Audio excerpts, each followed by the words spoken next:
Welcome, ladies and gentlemen and non-gender binaries, to the Top 20 Video Game Music Countdown Review Reaction Fest Buzzsaw.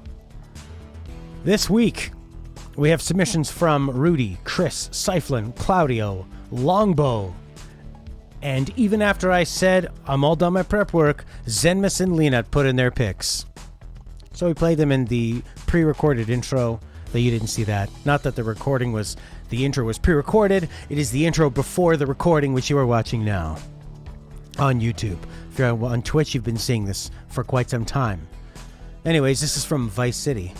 We're going to be highlighting non-Japanese composers, since there are so many Japanese composers. They really dominate a lot of video game music. There have been more North American composers and European composers since the 80s, of course, but we're going to give a whole damn show to them. Let's get started with our first selection. It's a really good point by Cyflan, is that there is a lot of Western composers, just that a lot of Western AAA games big cinematic games don't tend to have really listenable music. You know, you're probably not like, oh, remember the theme they play in The Last of Us when you're sneaking through the grass? Anyways, this first pick is from Rudi. The composer is Jeroen. The game is Cybernoid 2. This is the main theme.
Let's let Jeroen answer this as he's in the comments here.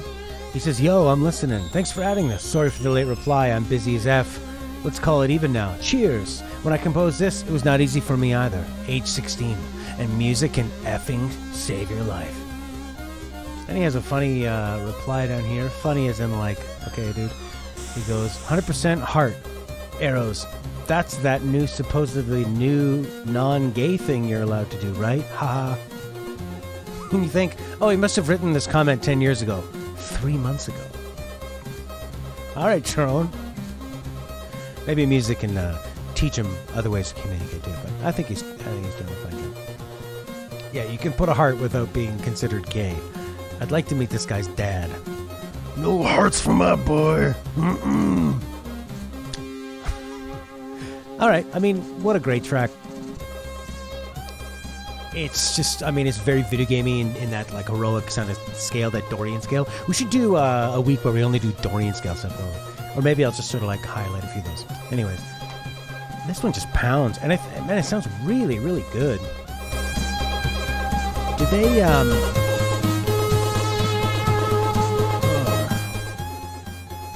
do you think they this is like the original track, or do they spruce this up a little bit, because it sounds really good, like really, really full. It doesn't sound cold or sterile at all. It's just got such a fun swagger. I mean, this track is so propulsive.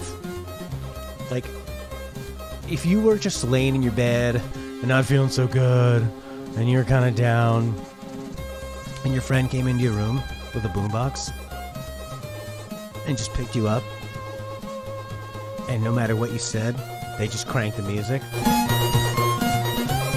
and they just force you to put your clothes on, and you just walk right out that door, and you just go out into that world, and you start dancing, baby. Or you get in your spaceship and do whatever it is they're doing here.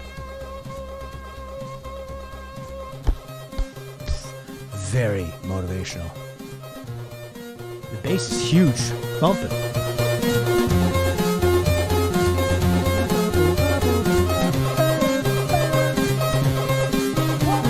We're off to a very hot start. Our next selection, chosen by Kris. This is by the composer Darren Korb. It is from Bastion. It's Spike in a Rail.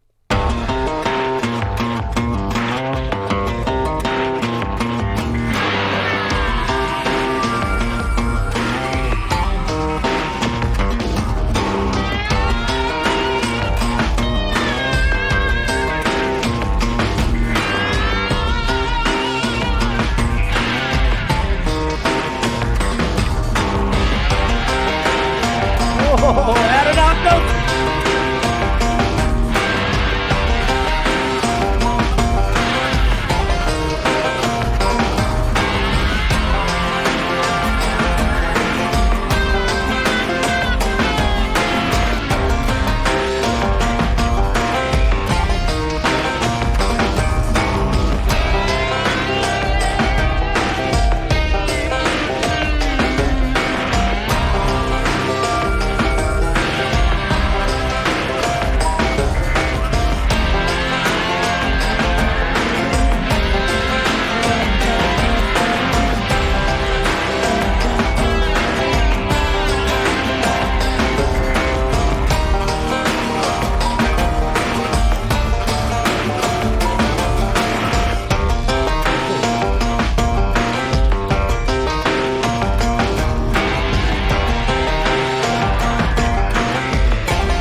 So I think so far, some of the differences we're hearing, just so far, is that, I mean, this is like a very Western sounding, very blues based, as opposed to a lot of the Japanese composers who influenced the last track that we heard.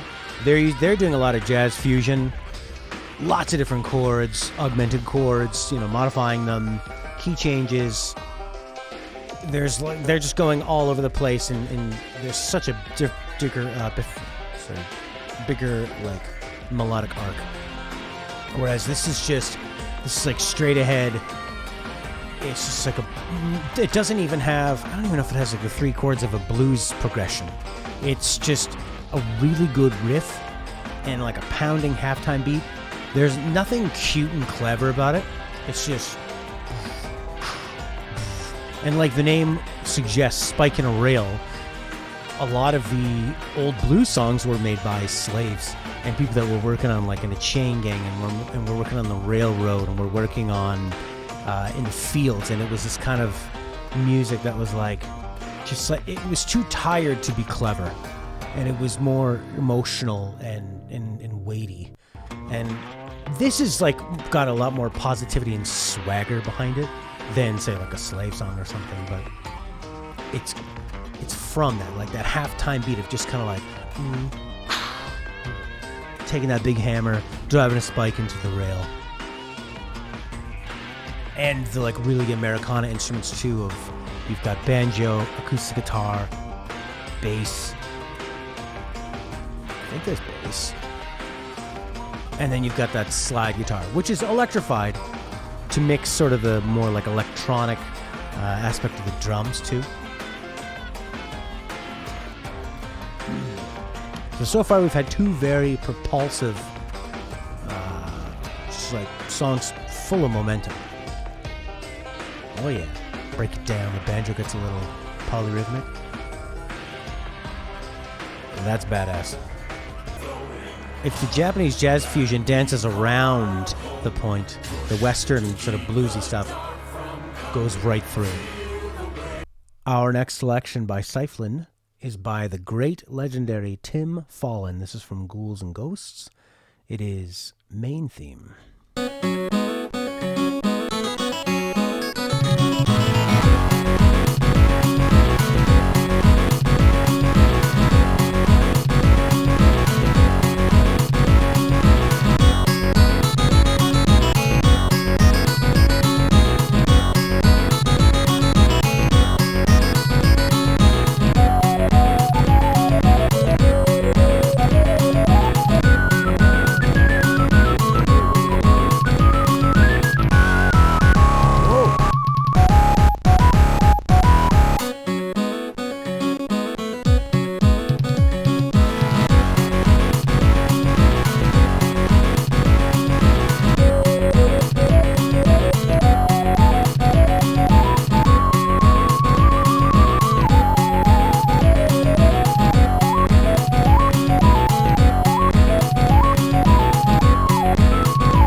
Man, I'm pretty impressed with the sounds that the Amiga can do.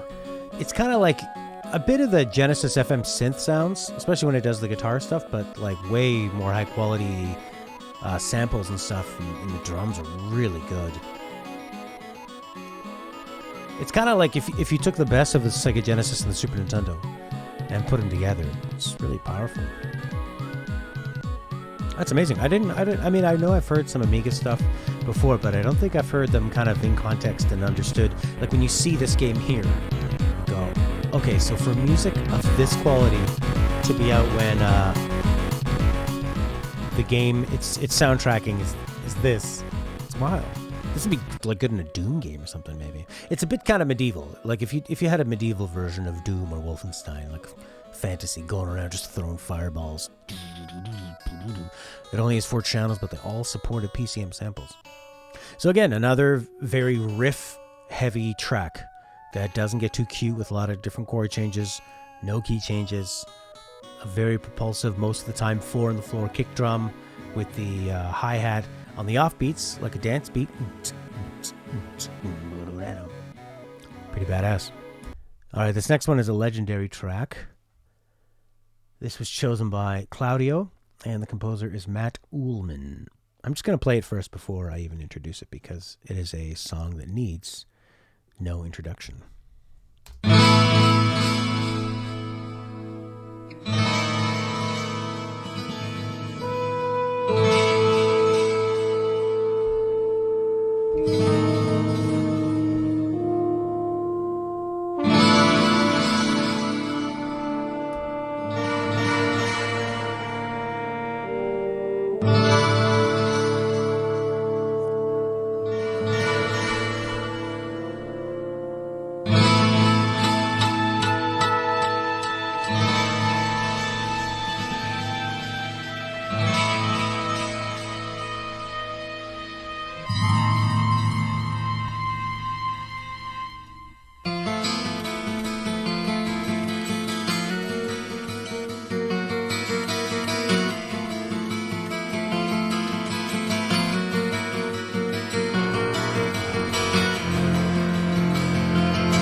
I don't know if I've ever really heard a game have music like this before, or really much since. This music to me really screams out that they understand the genre, in that you're going into a fantasy world, but it's really dark. You're going to be descending a lot. Yeah, a lot of echo, a lot of mystery. I like the 12-string guitar. That kind of sounds really rough. And then some flute. I mean, it's so nerdy. It's so like British and nerdy.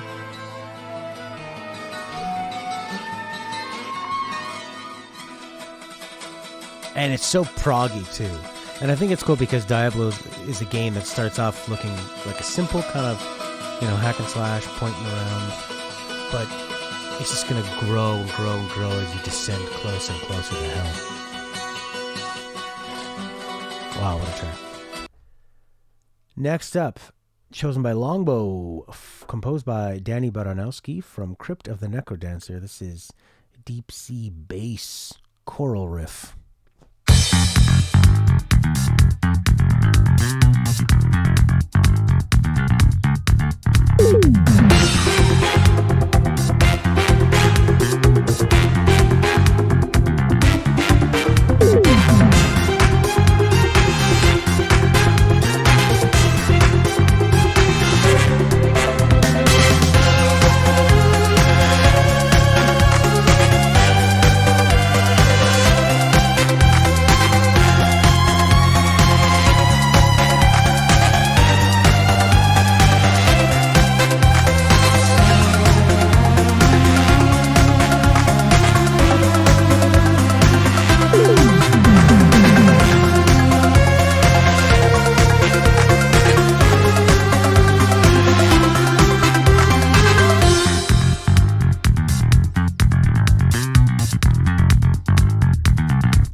It sounds to me like if Muse wrote a Halloween spooky theme. That bass intro. Oh, it's so dancey, but it's also really raw. You can really hear the performance in it, all the subtleties of what they're doing with their fingers. There's no hiding behind that bass line. It's got this kind of like cheesy, glitzy Las Vegas sound to it, but then it also does some more like really dramatic chord changes too that I just love. Awesome.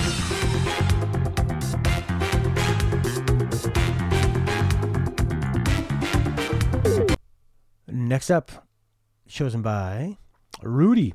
This is composed by Kris Hulsbeck. It is from Turrican 2. The track is The Final Fight.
Man, I'm so bloody blown away by what you could do in the Amiga. I can't believe, especially again when you look at this footage I have here is now from the Amiga. Originally it was for the PC.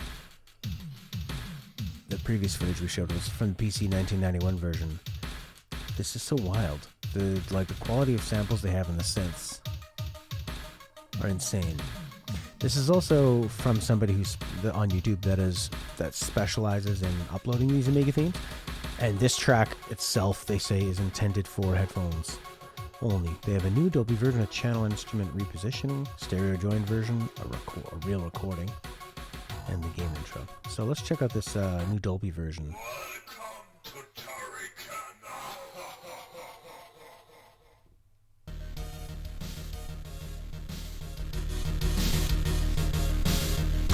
I feel like the first half of this track really feels like a kind of an 80s montage. Just like the hero needs to buckle down. His best friend was just killed. Now it's time to hit the gym and do a montage. Let's go back to the future, the recent future. This track is submitted by Kris, composed by Mick Gordon from Wolfenstein: The New Order. This is the track The New Order.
Huh.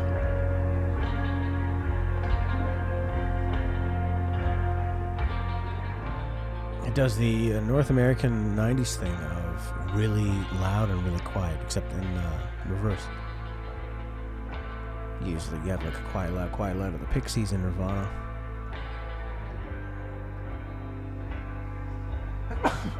Again, there's no dicking around. It's just a heavy, heavy riff. This one has actually a bit more like classical and almost like a counterpoint style in some of the chord changes and how they use the bass to the bass creates a bit more drama by not always just following the guitar and the heavy main riff, and it'll sometimes go just one note down or one note up here and there just to create that extra tension. Really nice. Man, it's just like getting beat in the head and then, I don't know, drifting off into the afterlife. We have a cyflan pick composed by Brandon Ellis. This is from 30XX Watergrav Stage.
Love the orchestration, how that's all laid out.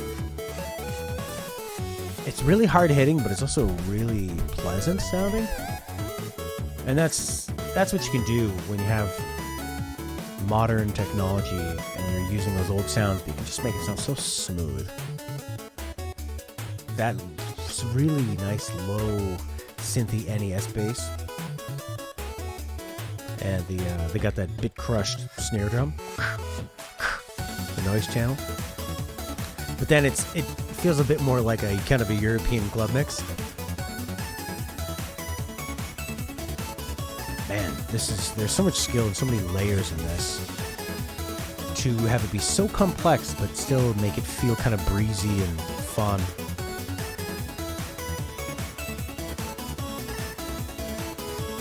And that build they do.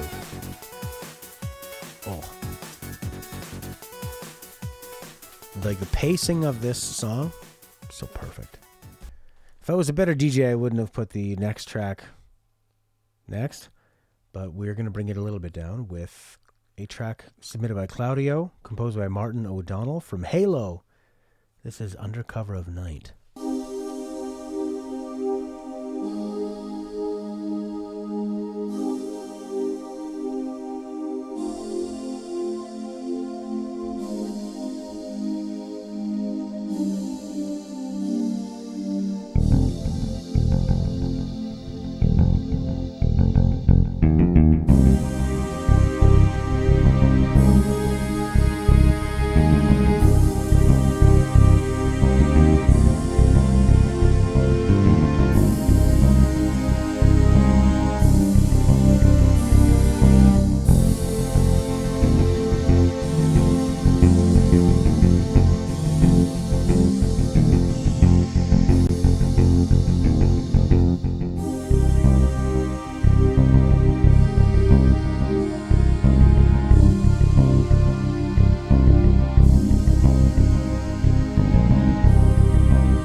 Instrumentation, because you've got the heartbeat of it is that really organic, real stringed bass, kind of all on its own for the most part, holding down the entire low register. You don't have any drums until you do, but even then it's like the drums aren't really committing. They're not here to stay. And it sounds, I can't remember, but I believe the bass had a bit of a delay on it too. Or just had like perfect. Oh yeah, the bass has got some delay, some echo on it. And then you got really 80s choir voices for the synths, for the soft pads. And then you've got just a little bit of real orchestration with like some light trumpets to give it that sort of military feel. You know, which makes you think like Halo is a war, so the trumpets signify that, and the humans and their army. But then this kind of like funky bass underneath reminds me of the Covenant and kind of what they bring. Like the Covenant dance we're going to hear later on. And then this sort of spacey choir, making it feel like it's in the future, and there's such an importance to it as well. Next up, Rudi brings us a track composed by Thomas Dvorak. This is from Machinarium, called Clockwise Operetta.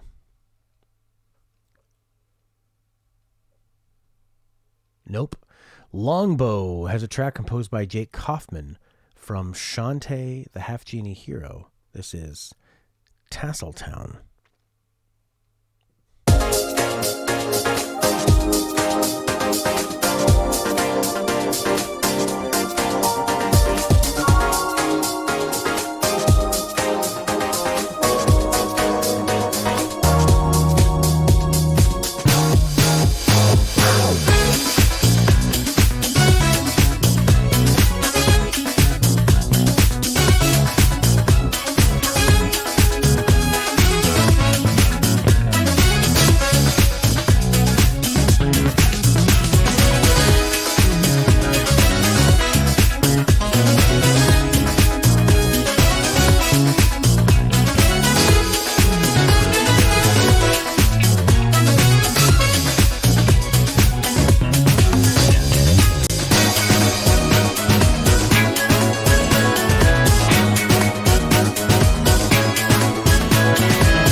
Another track where the bass playing is just so standout. The bass is almost soloing, but still keeping such a fine groove. I mean, it is monstrous, this bass playing. And there's a part near the end of the first section, the first go around, where it just starts doing these big slides and these huge riffs, and it's just putting out so much amazing sound.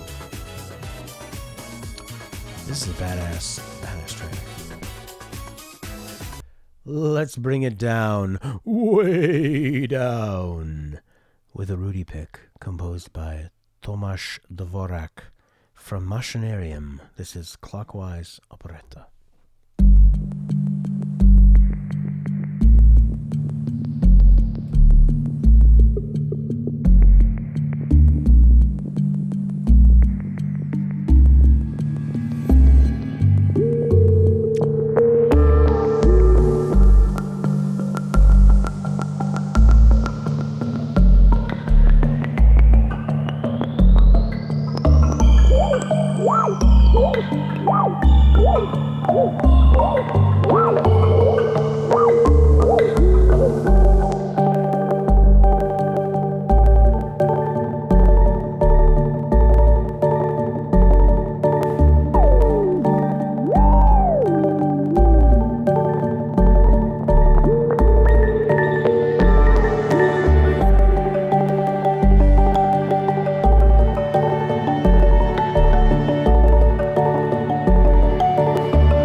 That was really nice. You know, even though it was low, it has a nice bit of a groove to it.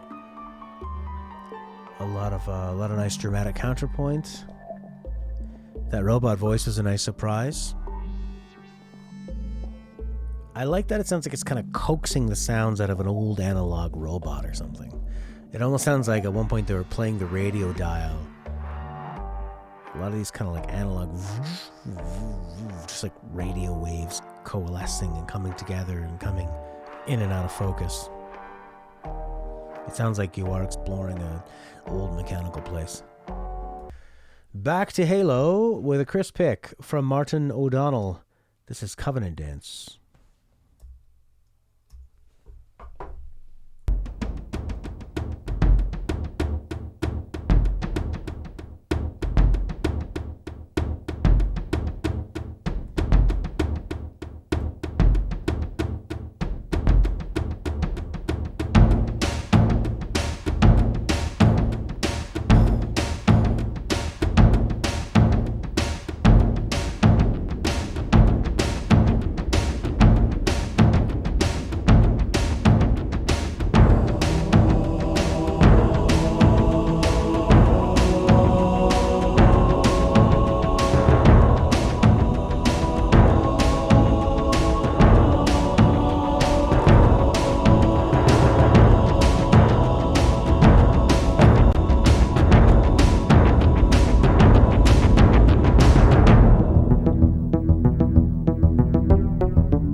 Wow. You know what Halo does so well, Martin O'Donnell does so well, and Michael Salvatore, is they have this, like, they don't use that many instruments, but each one, and a lot of them are not what you would expect. And if somebody said make a serious sci-fi shooter, and it's going to be our flagship series for the Xbox. And he has way more fun with it than you'd expect. Like the bass and the drums are usually like quite funky, kind of worldly. But then what he'll do is he just stacks these choral voices right in the middle, and they build on each other with their harmonies. Oh, which makes it sound like something bigger than everything else is risen above. And even though everything else is kind of doing its little dances, and like this part here, it's very sort of Deus Ex cyberpunk, you know, which gives it that feel of it being in the future. But like the bass and the drums are pretty grounded and almost like modern day. And then you got the choir voice in the middle that's like the Covenant, or the whatever that thing is in Halo, the big circle thing. Who could know? From Cyflan, composed by Jon Valtonen. Looks like a Finnish name. It's probably more like Jonne Valtonen. From Death Rally on the PC. This is the main menu theme. Although, because it's a Cyflan pick, it might have been on the Amiga.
It's so funny to have the game called Death Rally, and you've got this really chilled out part.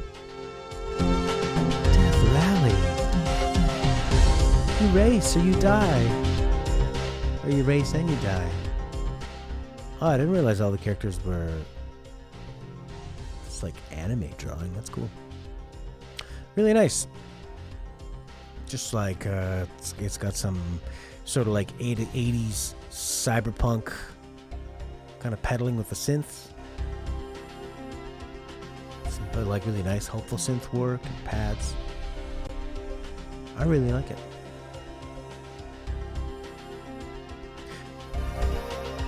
I didn't hear if they were off key. They could be. Sometimes that happens with synth stuff. Just the way that it gets kind of computed and boiled down. Happened a lot in the Super Nintendo, especially in Street Fighter 2. I just love that rolling bass. Longbow.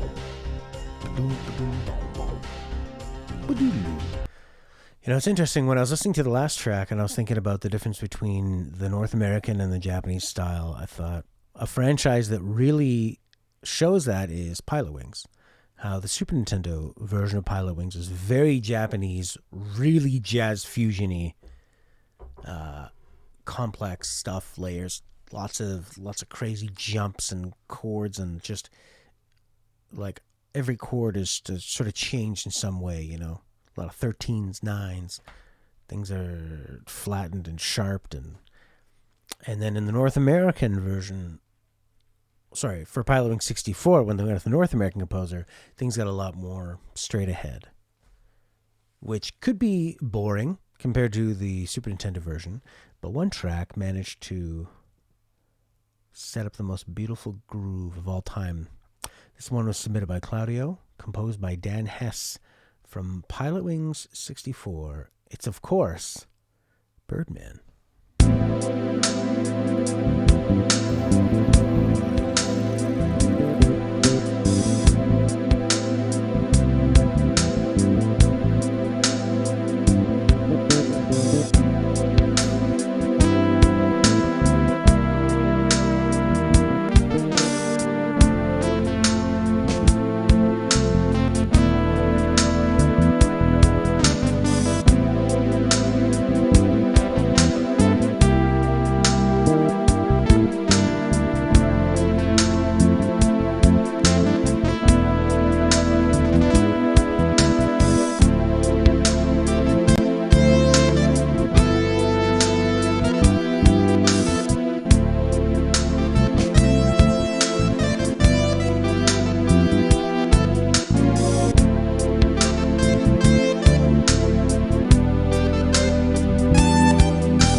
Beautiful slow jam.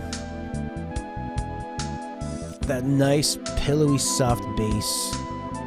So precise. And the drums and the bass working so well interlocked. The background synth pad never stops because it never touches the ground. Once it's off, it never touches the ground. Interesting. Does that synth play? It does. I wonder what it would have sounded like if they didn't let the synth go just yet. I guess the synth, because the synth would be the player flying, but I guess they went, the synth is just the air. And that first lead note, that's probably where you're flying. Yeah, it's coming up.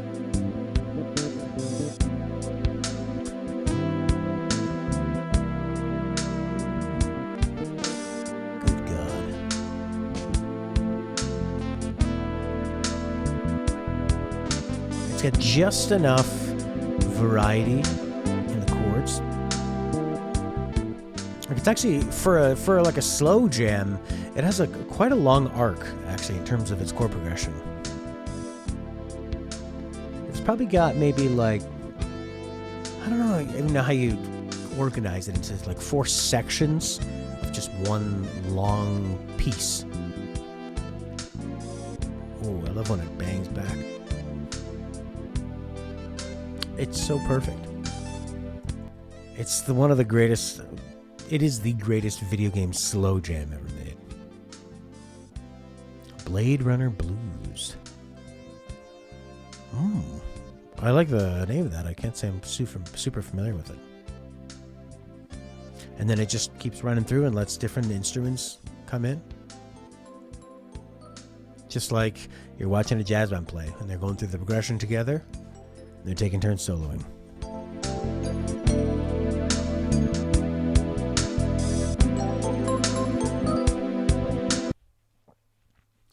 From Rudi, composed by Joe Atchison, a.k.a. The Hidden Orchestra. Nope, from Longbow, composed by Chris Madigan. From Cuphead, this is Joint Calamity. Oh, yeah.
Of course, to match the incredible visual achievement of Cuphead, it's hand-drawn, frame-by-frame style.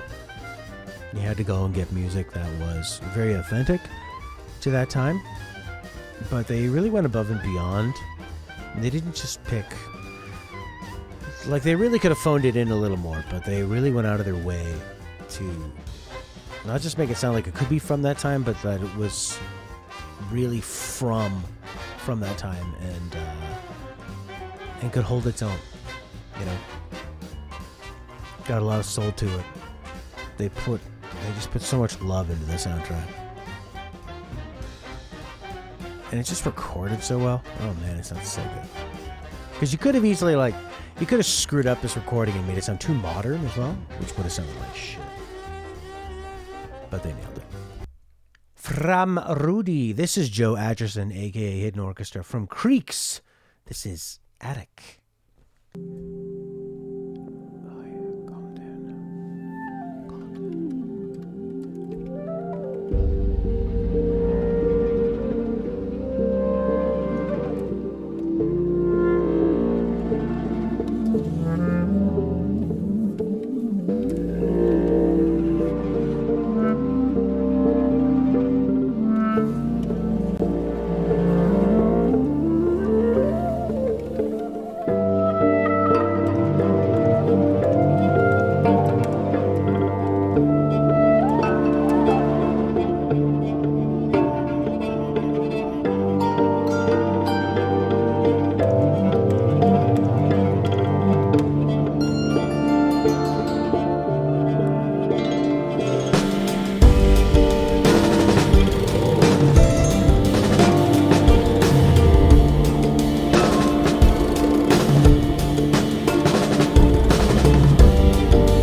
to like indie atmospheric.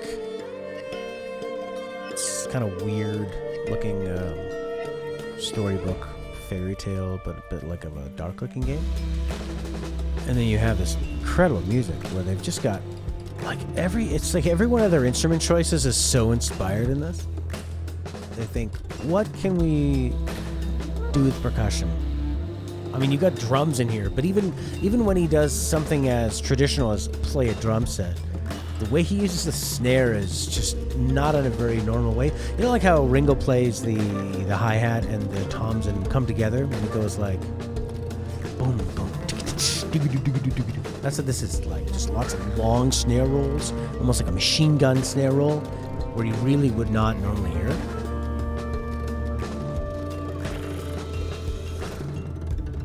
And just crazy, clangy, atmospheric, kind of like, almost like, Jesus, I don't know, spiritual industrial percussion all around it. A random, it sounds like a clarinet or an oboe run.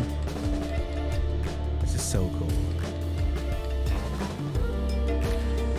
It does kind of sound like somebody is going through all the sounds on their keyboard and doing a demo, but it works. They all work together so well. From Kris, this is composed by Harry Gregson Williams from Modern Warfare 1, main menu.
Oh shit, really?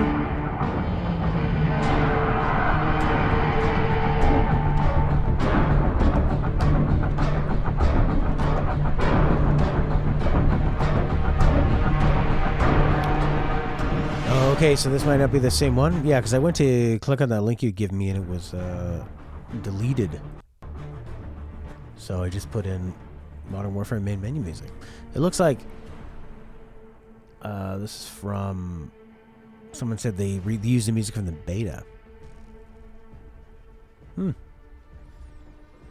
I mean, just a really great modern cinematic track. A little more that kind of like futurist spy more feel.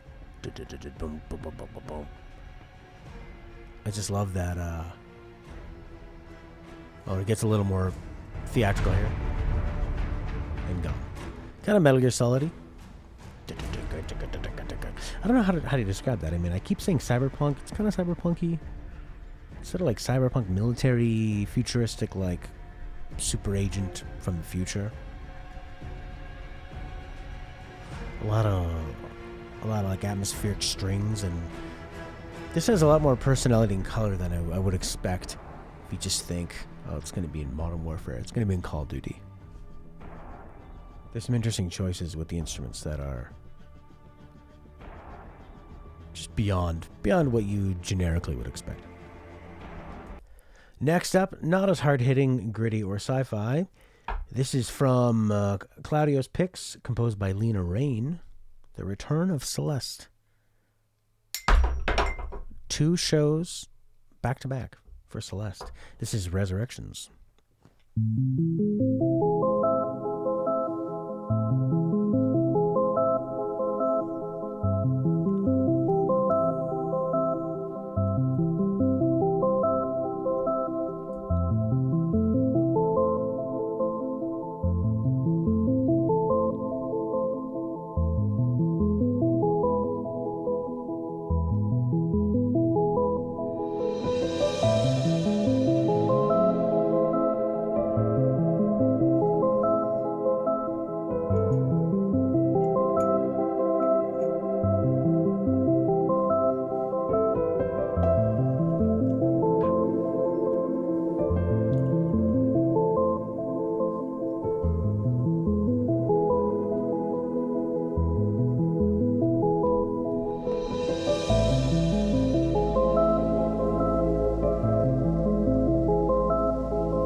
mentioned this last week about how the Super Mercado Brothers, obviously a big influence on me, having a video game music show. And one of their fans had asked them to do this as like a Patreon request. And they kind of shit on a lot of the soundtrack, saying a lot of it was like kind of been there, done that, with just starting A minor, down to a G, down to an F, down to an E. But I think like a lot of her stuff is kind of simple, but that's kind of missing the point, in that it's the way she engineers the sounds, and it's the way, like Chris was saying, that opening arpeggio and the way that it repeats, it does feel like it's just kind of filling you up. It's like the way she sort of tweaks it to sound kind of open and then tight right at the top. It's that the notes she chooses in the arpeggio are a bit off from what you'd expect. It's not just like a very typical scale run. It's like the little delay in the reverb on her piano. I think she is not just a talented composer, but it's her arrangements and production that are also big characters in the track. And I think you have to take those into account, and even if she's doing a simple backing to it, I think there's a lot of really complex choices she's making behind the scenes to make it evoke an emotion, and that's really what it all comes down to. It's so dreamy and inspiring and a little bit dark, and it just fits the game so perfectly. Yeah, it's beautiful. Chosen by Longbow. This is composed by Michael Kelly from Valhalla, or VA-11 Hall-A. The track is Every Day is Night.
That's what I'm going to get track to end on.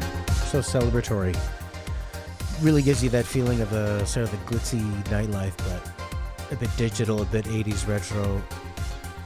I like the really kind of 90s dance piano. I mean, this track just sounds great. It's just a nice retro throwback, sort of like late 80s, early 90s. Techno, electro. But it's got a more like lush, cozy vibe. Not necessarily dancing in a club. Clubbing in a dance. But the lounge right before. You've had a couple at that lounge with your favorite bartender, and now you're ready to jump into the night. But since I didn't have the foresight to end with this, let's move on to the next one.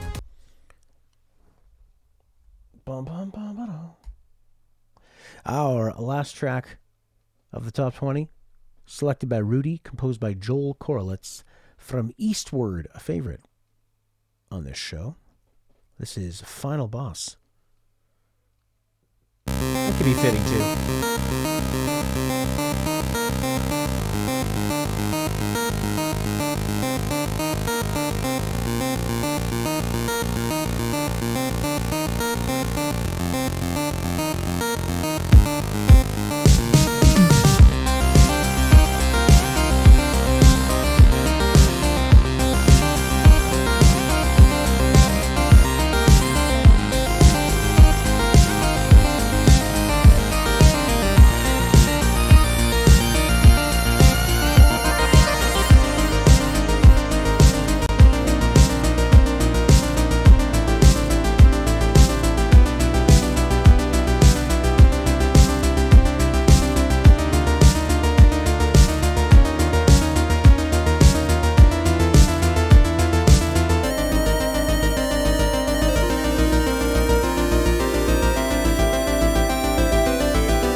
us on YouTube. Thank you for watching. This is the end. If you'd like to contribute, join our Discord. If there's no Discord link on this YouTube video, leave a comment, and I will reply to you with the Discord link.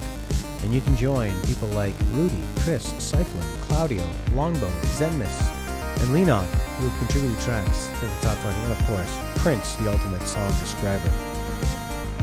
Next week, who knows? But we'll come back with more. Thank you to Rudi, Kris, Cyflan, Claudio, and Longbow for your contributions. Zenmis and Lenon also added tracks, but they were too late after I'd already done all my prep. We'll listen to a couple of the ones that they had on the stream, but this is the end of the YouTube video.